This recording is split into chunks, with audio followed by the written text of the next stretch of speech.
এখন একটা সাপ রেস্কিউ করতে আসছি, জানি না কি সাপ আছে, দেখতে হবে কি সাপ। দেখেন সাপটা কিভাবে আমি রেস্কিউ করি।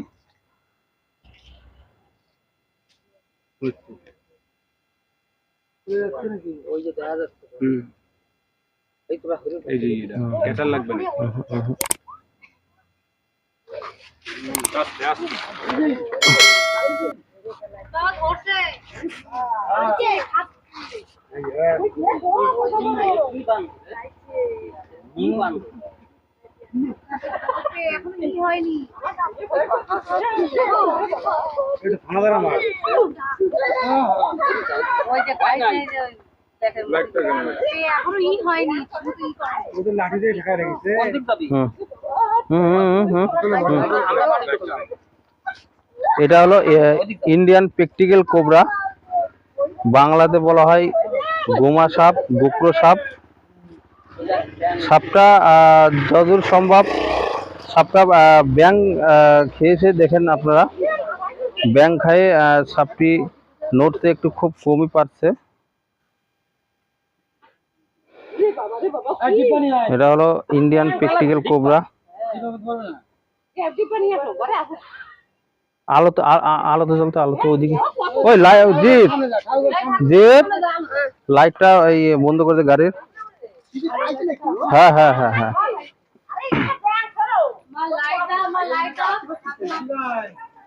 আর গাড়ির মধ্যে ডিব্বা আছে দেখ জিপ। হ্যাঁ,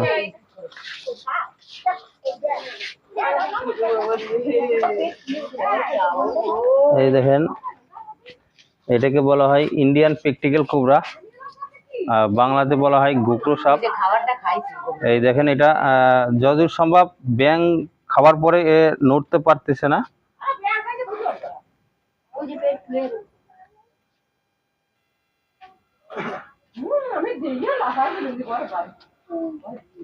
একটা জঙ্গলের ভিতরে সাপটি ছিল, যতদূর সম্ভব এটা ব্যাং খেয়েছে। ব্যাং খাওয়ার পরে নড়তে খুব অসুবিধা হচ্ছে। ব্যাং খেয়েছে অনেক বড়ই এটা ব্যাং, দেখেন।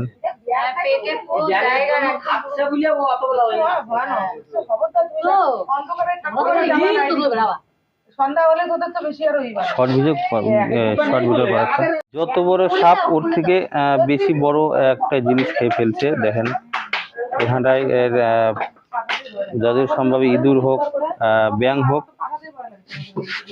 খেয়েছে। খাওয়ার পরে ও নড়তে খুব অসুবিধা হচ্ছে।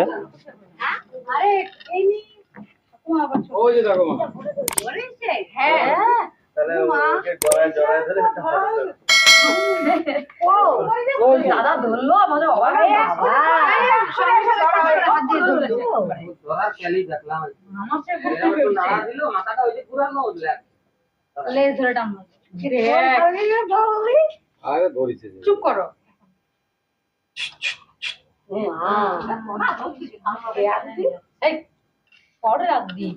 ফনা মানে খায় রয়েছে, তো ওই জন্য আর ফনা উঠাতে অসুবিধা হচ্ছে।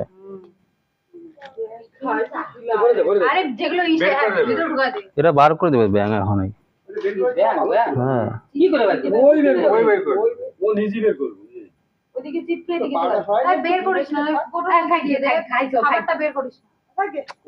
বার করে দেবে। এখন এই ডিব্বার মধ্যে ঢোকালে বার করে দেবে, আমাকে আবার পরিষ্কারই করা লাগবে, জানিস।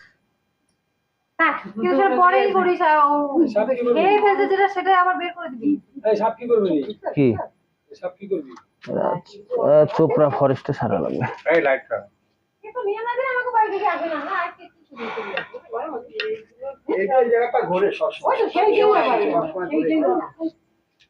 তুমি গ্যাস লাগাইলে কিন্তু ও বাইক করে দেন নিজে বার করে, তুই বার করে বার করিস না,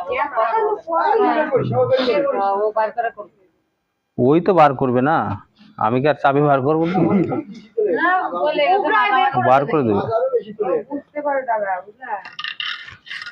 ও বার তো অবশ্যই করবে। এটা ধর, ধরবি না? লাঠিটা ধর। লাঠি তো আর দাদা গায়ে দুধ তো বিয়াঙ্গা কত বড় জানা, ও তলে বড় বড় দেখো অনেক বড়।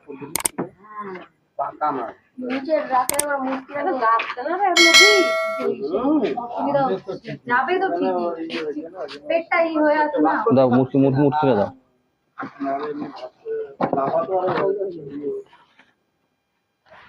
দিবা ফুটো আছে সাপটাকে রেস্কিউ করে নিছি। এটা হলো ইন্ডিয়ান প্র্যাকটিক্যাল কোবরা, বাংলাতে বলা হয় গোকরো সাপ। সাপটাকে রেস্কিউ করে নিছি, আর ভালো একটা জঙ্গল দেখে কেন নাই তো চোপড়া ফরেস্টে এটাকে জমা দেবো।